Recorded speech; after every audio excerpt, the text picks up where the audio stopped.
Welcome to Story Shifters. I'm Janelle, and this is our episode 2.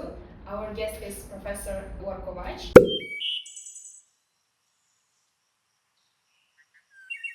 What is right? Why is it important?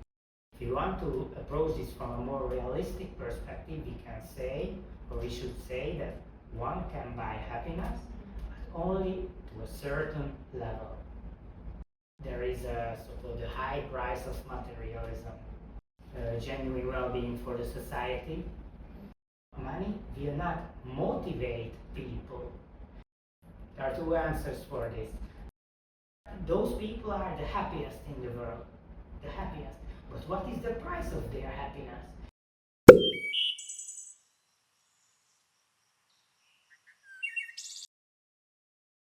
Professor, what about we talked this podcast interview?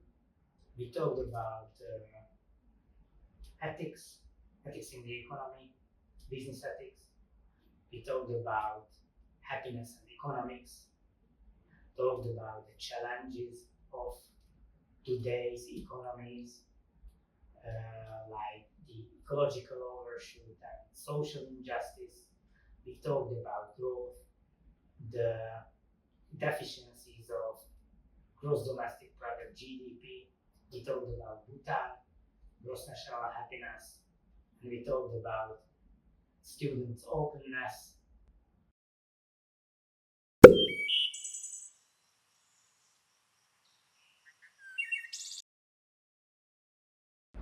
Welcome, Professor. Could you please introduce yourself? Thank you for inviting me for this podcast. My name is Gabor Kovacs. I work at the University of Budapest in our department, which is the Business Ethics Center. It is belonging to the Corvinus Institute for Advanced Studies, and together with my colleagues, we are working on business ethics, ethics in the economy, and all the related stuff. Can you tell us more about your professional background? I have a bachelor degree from business and management, and then I have a master's degree from Buddhist studies, and then I joined the Business Ethics Center, joining this university in 2010 for a PhD program. And so after graduating here, or after getting my PhD here, I became an assistant professor here, and then right now I'm an associate professor here at the Business Ethics Center. Okay, thank you. So you are in this field for many years. What is the reason behind your interest in business ethics? Yeah. At the beginning of the early 2000s, I joined Dharmagate Buddhist University here at Budapest because I wanted to learn and practice Buddhism. And then I heard about this concept, this idea of Buddhist economics, and while my bachelor degree was in business and management, I was very fond of this idea of Buddhist economics, and after a while I tried to research, try to look for this, and then there was an opportunity to work together with Professor Gabor Kovacs, who is the head of our department, the Business Ethics Center here. And Professor Kovacs is a world-renowned expert on the field of Buddhist economics. Then I joined him, and that was the long story in short, how I turned towards not only Buddhist economics, but towards business ethics in general. Professor Kovacs has several books on this topic. Yeah. Not only on Buddhist economics, but also on economy and religion, business spirituality, ethics in the economy, these kind of things, ecological economics. So all those stuff that are closely or not so closely related to business ethics and ethics in the economy. And Could you explain us what is ethics? Ethics is, let's say, a branch of philosophy. It deals with what is right and what is wrong in general. And if we are talking about business ethics, it deals with what is right and what is wrong in business, what is right and what is wrong in the economy. And what is the Buddhist economy you mentioned? Yeah. Let's say it's a branch of business spirituality, which is a branch of business ethics. And Buddhist economics is about how to infuse Buddhist principles and Buddhist values into business, into economic decision making, economic policy making, and these kind of things. Okay, thank you. Why ethics should be basis of economics? I think there are two answers for this. The first one is that there are extremely pressing environmental and social issues nowadays, which means we are overusing our natural environment, and that is the first reason. The second reason is our economy is not just. It doesn't produce genuine well-being for the society. It produces very biased, so to say, results or outcomes. And the second part of my answer is ethics is not only important in economics or business, but it's only very rational to apply, very rational to approach or raise this question, what is right in economics or in business, because we have to handle these problems. If we do not handle the social problems, or if we do not handle the ecological problems we have to face, then maybe we will extinct. So that's the reason why it's extremely rational to deal with ethical questions in business and in economy. Previously you mentioned that it was a long story how you came to this field. Can you share with some moments that have changed your perspectives on ethics, maybe on some ethical issues? I think all my life is this kind of, full of with these kind of turning points. And from week to week, from month to month, one can see these turning points, and one can find these major influences that shapes his way of thinking about what are the most pressing problems in our societies or regarding the environment all around us, the natural environment, or what are the most pressing problems in ourselves if we are talking about our individual problems or these kind of things. So I don't think I can mention one, two, or just the sum of these, but I think my life and all my colleagues' life who are engaged with ethics, and especially business ethics, our life is full of these revelations. What is right? Why is it important? So I would say there are many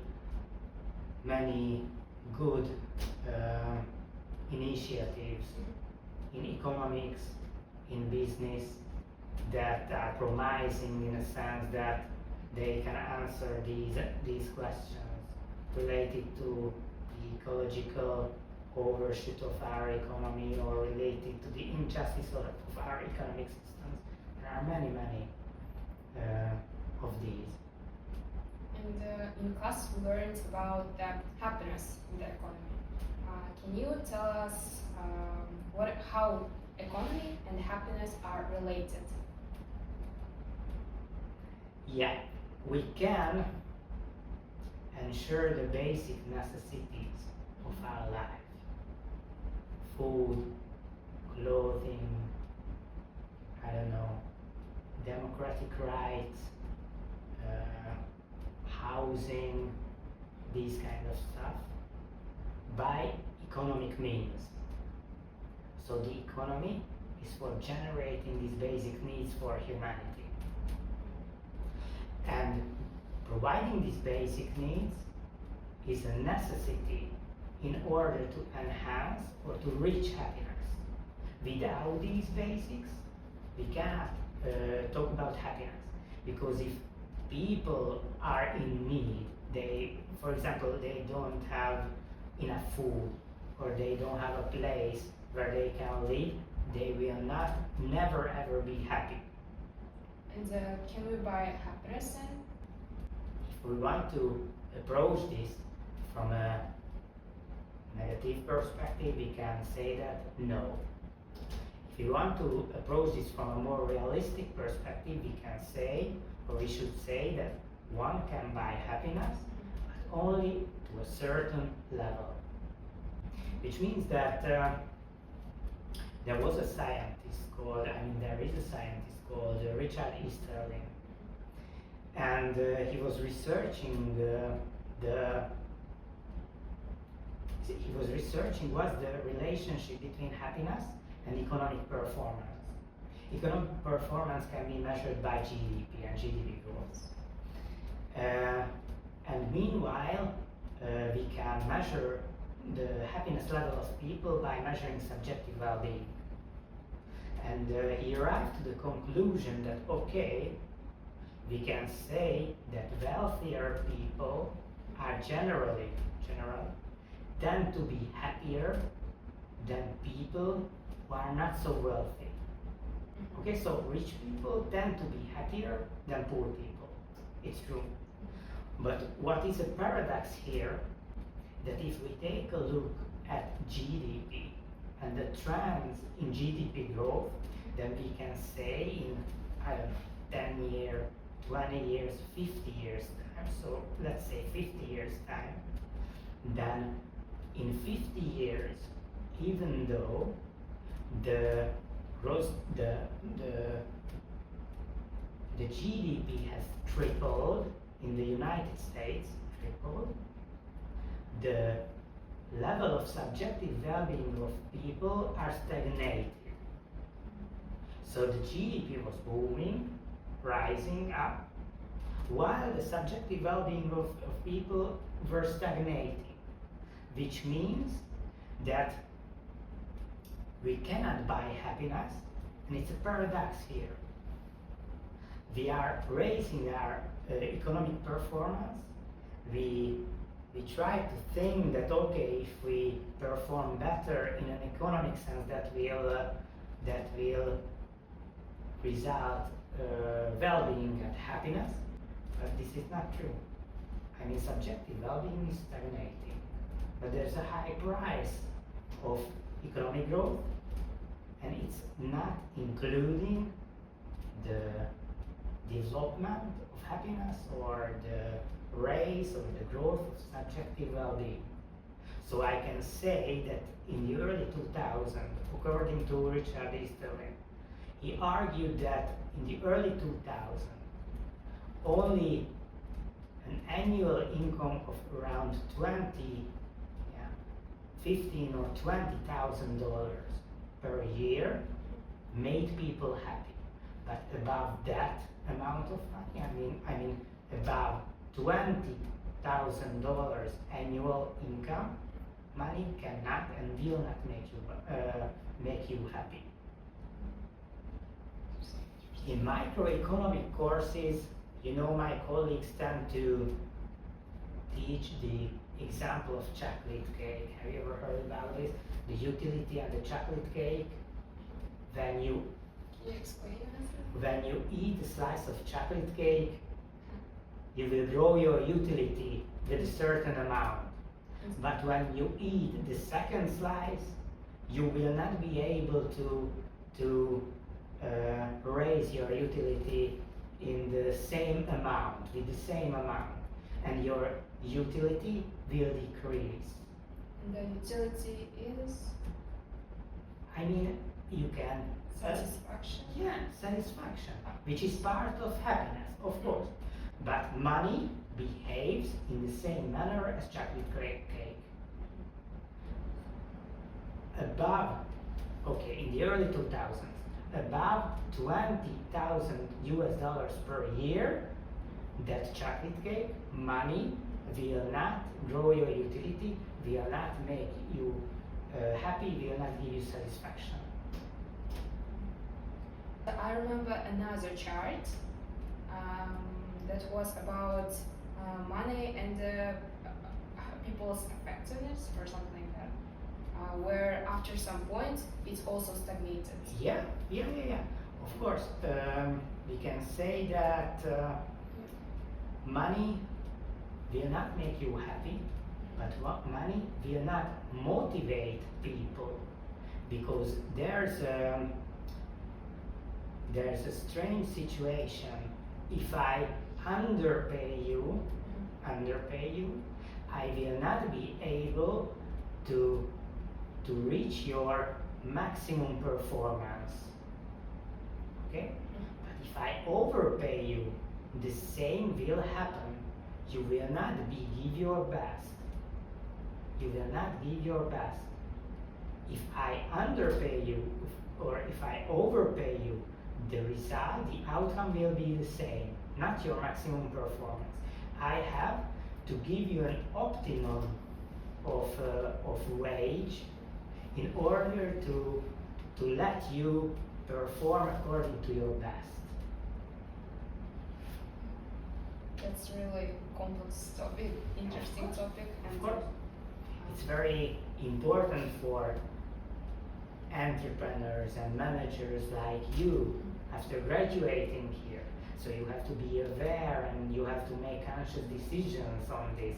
How to motivate your people. You have to be aware that you will not be able to motivate your people only based on money. Or it's not true that if I pay you more, you will perform better. You have to be fully aware of this. So then, is it ethical for governments to focus on GDP growth? If is GDP good indicator of happiness? No.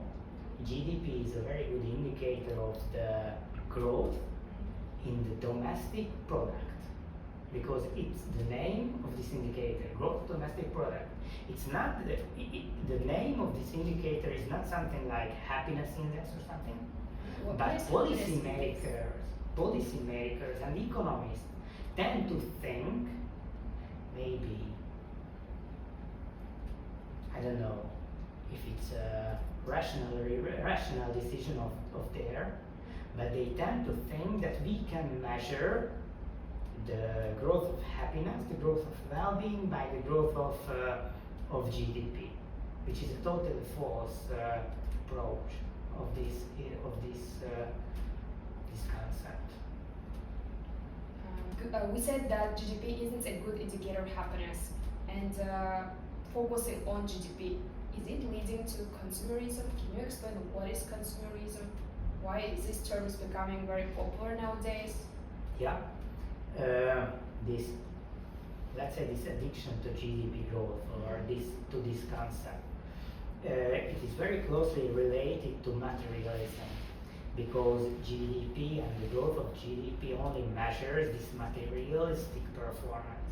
So what are those products that we make, that we sell, by which we making commercial activities, these kind of things, which is grounded in materialism. And there is another psychologist, his name is Kasser, who argues that there is a sort of the high price of materialism, which means that all people who are focusing only on material growth, on wealth accumulation, on their career, on how much money they earn, they will be less happier than those people who do not focus only on these aspects. Because here the question can be raised that what makes people happy? And we can answer that not money, not wealth, not these kind of things. Money and wealth are necessary factors in order to be happy, but they are not enough. You have to have a good family life, you have to have socialization with your friends, colleagues, with your, I don't know, neighborhood. You have to live in a peaceful environment. You have to live in an environment which is healthy. I mean, regarding the natural environment, you have to practice altruistic behavior, which means you have to volunteer. If you can, you have to give money to other causes, to people, to societies, non-profits, in order to help other people, and that makes people happy. Not only money, not only material growth.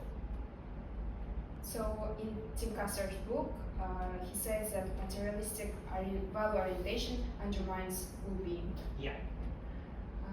And beside this economy where we focus on GDP, we have a donut economy. Yeah. Can you explain this concept? Yeah. The donut economy was introduced by Kate Raworth. She's an Oxford economist. And this concept is based on Earth system sciences, which is not, let's say it has nothing to do with economics. So Earth system sciences or scientists argue that we have very strict biophysical boundaries, and we have to keep these boundaries. If we want to strive, if we want to live in this planet, we have to keep these boundaries. There are 9 of these boundaries, and just in brackets we have transgressed 6 out of these 9 boundaries right now because of our economic and social activities. But we have to somehow guide our business activities and more generally our economies in a way that in which we can keep and stay safe, let's say keep ourselves below these boundaries, staying in the safe operating space for humanity.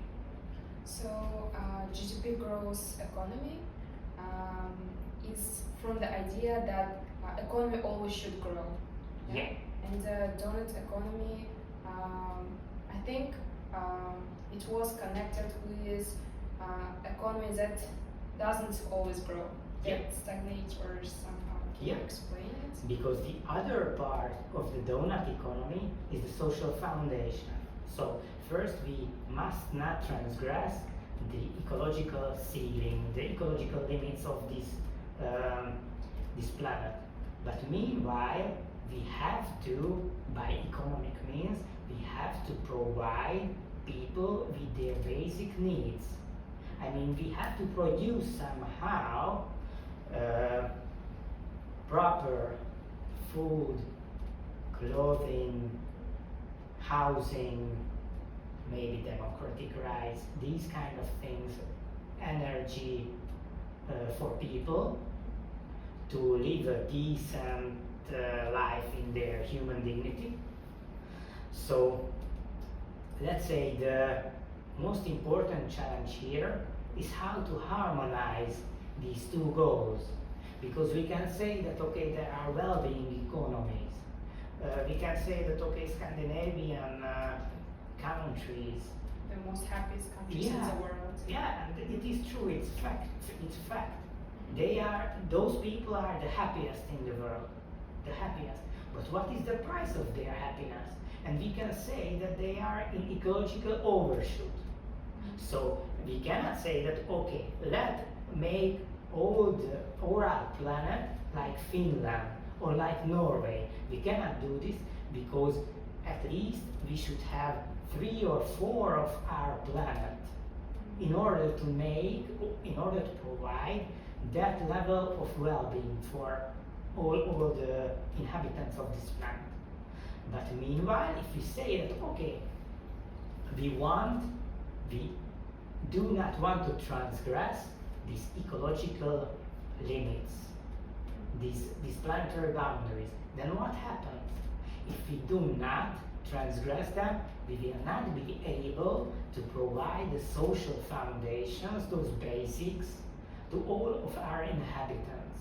So that's the most important challenge for, let's say, future business leaders, for future economists, policymakers, how to harmonize these two interests, the ecological interest and the social interest. How to harmonize, how to let the economy run in the safe and just operating space. Safe under the ecological ceiling and just providing the social needs. Do you think that idea of consumerism, materialism, where people consume a lot of, are marketized in our society, maybe are popular because of the idea of ever-growing economy? Would you agree with it? Yeah, that of course. Because of it, Of course. people think that Yeah. more money will make them happy. Yeah, of course. Yeah. And people tend to think that, okay, I earned 20,000 per year, which is enough. I want to earn double this. And when I earn double this, I think that, okay, I'm still not happy. Maybe I need more. So they double the double. And they will feel, okay, I'm still not happy. I have to double the double the double. So it's a rat race. It's a rat race. Because people tend to think that if they are earning more and more and more, they will somehow or when they will feel themselves. This will never happen. And I'm not the one who argue this, but Richard Easter and Tim Kasser, psychologists, who argue like this. Okay. There is the Bhutan, Yep. one of the happiest countries. Yep. Can you tell us more about it? It's challenging traditional economy views. Yeah, of course. Bhutan is a very, let's say, interesting place of the world. Yeah, it's a small country. Yeah, it's an extremely small country. It's like Switzerland in Europe. So relatively, it's very small. It's less than 1 million inhabitants. So the population is very little, and it's a monarchy. So there's the king, who decided, okay, we will not follow the logic of GDP growth. I would like my country, to follow the so-called gross national happiness concept of development. Gross national happiness. What is it? It's about developing in Bhutanese values, let's say this. There are certain values and principles in Bhutan which are regarded as basic or very important or necessary values, and they measure if they can follow these values or not. So there are 9 basic dimensions of gross national happiness, and it's including like mental health, good governance, ecological diversity, cultural diversity, subjective well-being, physical health, education, or materialistic well-being, these kind of things. And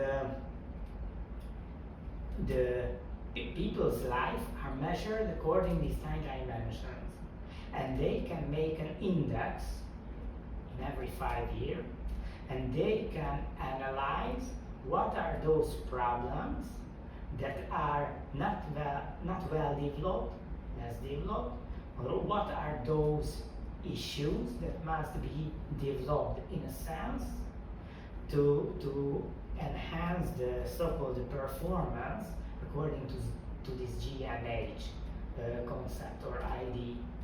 So they don't want to grow the GDP, they want to grow, let's say this, they want to grow the gross national happiness. They are measuring this. There are 9 dimensions, not only GDP is included, there are also materialistic, issues of materialistic well-being, but this is only one part of the 9, and there is a constant measurement, and policymakers can decide where to go, what are those issues that must be handled in the following 5 years or so in order to develop the country. It's really interesting to hear that there are some countries that are not focusing on GDP growth, but on other aspects of life in the same level as focusing on GDP. Yeah. That's good. And you are in Hungarian, Bhutan Friendship Society. Yeah. Can you tell us more about it? What is it? Yes. It's a non-profit organization. The Hungarian Bhutan Friendship Society. We founded in 2011, I think, so more than a decade ago. And the president of this non-profit is fond of Bhutan and gross national happiness. He's very enthusiastic about this country. He was there many times. He goes there every twice a year or 3 times a year, and he made a very close connection with the government of Bhutan, with some cultural associations and organizations in Bhutan, and we are organizing certain, different cultural or scientific conferences or festivals or these kind of things in Hungary, influenced by this Bhutanese culture or the GNH or Bhutanese national sports, which is archery, or Bhutanese artistic or filming, these kind of things. So it's about making a close cultural relationship between Bhutan and Hungary. This is the main aim of this society. So, Professor, you have been in this field for many years and you have been researching this topic, learning about it. What is your favorite idea about economy and happiness? There are many of these ideas, but for me, this is not the most important. For me, my most important impression is that there is ever-growing interest of students here at our university towards this subject. So I have a course called Happiness and Economics, and there are many students who enroll for that course, who are very open for this, and this was, I think it was unimaginable, let's say 20 or 30 years ago in the mainstream logic of economics and business. So what is important for me is not that there are these ideas about the relationship between economy and business and happiness, but that openness that is here from the students' side. So they want to enroll, they want to join, they want to read about it, they want to research in this field, they want to get involved in this, they want to focus on this, not only on profit or these kind of things or economic efficiency, but also on happiness and these, let's say, alternative approaches of happiness and business. This is much more important according to myself. So it's much more important than talking about the most influential ideas in general. In today's episode, we talked about happiness, about economy. If we summarize it, what this new idea of donut economy challenging? It's challenging traditional views of economy. Of course, donut economy is challenging the traditional view of, or the mainstream view of economics. And the most important thing is that we have to somehow harmonize this trade-off between ecological degradation and social well-being, because it's like an artistic activity. So future managers, future entrepreneurs, business people, economic policymakers somehow harmonize this, which is not easy. There is no an algorithm for this. You have to use your creativity, your mind, your, I don't know, cultural background, your own ideas, how to do it.